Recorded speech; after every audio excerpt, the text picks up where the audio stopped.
প্রভাবশালীদের লুটপাটে বদলে গেছে ভোলাগঞ্জের সাদা পাথরের পর্যটন এলাকার চিত্র।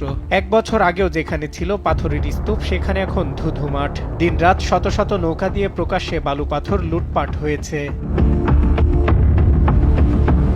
গেল কয়েক মাসের এই অবৈধ কার্যক্রমে নদীর তলদেশে সৃষ্টি হয়েছে বড় বড় গর্ত, নষ্ট হয়েছে পানির স্বচ্ছতা। স্থানীয়রা বলছেন, প্রভাবশালীদের বিরুদ্ধে কথা বলতেও ভয় পায় সাধারণ মানুষ। প্রতি বছরে যেখানে লাখ লাখ পর্যটকের পদচারণা ঘটে নদীতে, সেখানে গত বছরের 5 আগস্ট পর থেকে শুরু হয়েছে লুটপাটের মহোৎসব। এই পাথর লুটপাটে যেন সবাই ঐক্যবদ্ধ। বেশ কয়েকটি রাজনৈতিক দলের নেতারা ঐক্যবদ্ধ হয়ে পাথর লুটে সহায়তা করছে বলে অভিযোগ করেন স্থানীয়রা, যার কারণে সাদা পাথর পর্যটন কেন্দ্রের চারিদিকে বিজিবির 4টি ক্যাম্প ও চেকপোস্ট থাকলেও সবাই ছিল নীরব দর্শক। কোম্পানিগঞ্জে সাদা পাথর এলাকায় যে হরিলুট আরম্ভ হয়েছে, সেখানে কোনো প্রশাসন আছে কি না এটা বলা যাচ্ছে না, বা তাদের কি ভূমিকা, সরকার এখানে স্থানীয় প্রশাসন কেন রাখছে। এর আগে বছরের 24শে জুনে সিলেটে পাথর কোয়ারিগুলো ইজারা দিয়ে আবারও চালুর দাবিতে আয়োজিত মানববন্ধনে যোগ দিয়ে একাত্মতা জানিয়েছিলেন সিলেটের বিএনপি, ইসলামী আন্দোলন ও এনসিপির শীর্ষ 6 নেতা। এছাড়া সিলেটের পাথর কোয়ারি নিয়ে সরকারের প্রতি ক্ষোভ ঝেড়েছিলেন সিলেট জেলা জামায়াতের সেক্রেটারি আলহাজ জয়নাল আবেদিন। পাথর আমাদের জন্মগত অধিকার, এটা উত্তোলনের সুযোগ নয়, এটা আমার অধিকার দিতে হবে। পরিবেশের দোহাই দিয়ে কোয়ারি বন্ধ রাখার কোনো সুযোগ নাই। পাথর তোলার সুযোগ চেয়ে দাবি জানান ইসলামী আন্দোলনের শীর্ষ নেতা।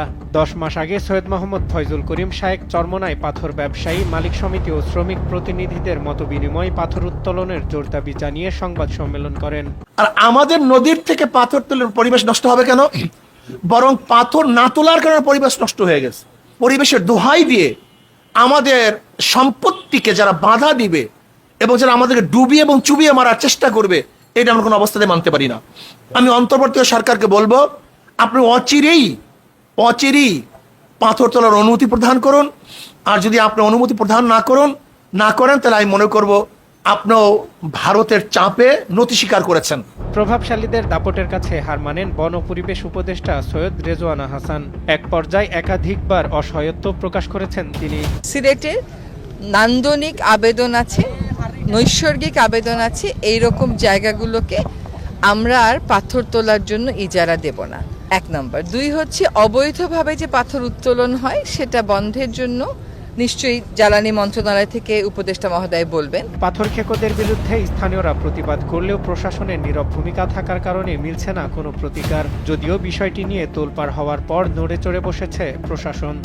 জেলা প্রশাসনের পক্ষ থেকে আমরা প্রতিদিনই মোবাইল কোর্ট করতেছি। জায়গাগুলোতে পাথর উত্তোলন হচ্ছে সেখানে বিজিবির একটা ক্যাম্প আছে। তো বিজিবি সদস্যদের একটু সক্রিয় ভূমিকা পালনের জন্য আমি 7-8 দিন আগে জেলা প্রশাসকের মাধ্যমে চিঠি দিয়েছি। এখন বিজিবি সক্রিয় হলে এই জায়গাটাতে পাথর চুরি ঠেকানো সম্ভব। সব পাথর লুটপাট হওয়ার পর সজাগ হয়েছে পুলিশও। আর যেন এমন ঘটনা না ঘটে সেজন্য তারা তৎপর বলে দাবি করেন এই পুলিশের কর্মকর্তা। প্রত্যেকটা জায়গায় আপনার এই পাথর এবং বালু যারা অবৈধভাবে উত্তোলন করে তাদেরকে আইনের আওতায় আনার জন্য প্রতিনিয়ত অভিযান পরিচালনা করা হচ্ছে। টাস্ক ফোর্সের মাধ্যমে করা হচ্ছে, পুলিশ নিজে করতেছে। তারপরে আপনার আমাদের যে বিজিবি আছে তারা, আমরা সবাই মিলে সম্মিলিতভাবে অভিযান পরিচালনা করছি।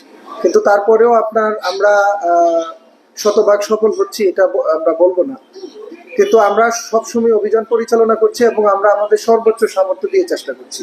স্থানীয় বিএনপি, আওয়ামী লীগ, জামায়াত, এনসিপি এবং ইসলামী আন্দোলনের স্থানীয় নেতাকর্মীরা জড়িত থাকার অভিযোগ মিললেও এখন পর্যন্ত শুধু বিএনপি তাদের এক নেতার বিরুদ্ধে ব্যবস্থা নিয়েছে। এরকম একটি অনৈতিক কাজে বাংলাদেশের সর্ববৃহত্তম রাজনৈতিক দল বিএনপির কোন নেতাকর্মী জড়িত থাকতে পারে না।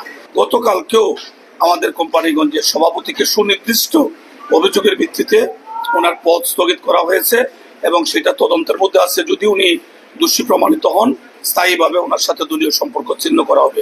স্থানীয়দের দাবি, দেশের এই পর্যটন এলাকা রক্ষা করতে দোষীদের বিরুদ্ধে আইনি পদক্ষেপ নিতে হবে। একই সাথে রাজনৈতিক দলগুলোকে তাদের লুটপাটে সংশ্লিষ্ট নেতাকর্মীদের বিরুদ্ধে নিতে হবে কঠোর ব্যবস্থা। সজল বিশ্বাস, দেশ টিভি।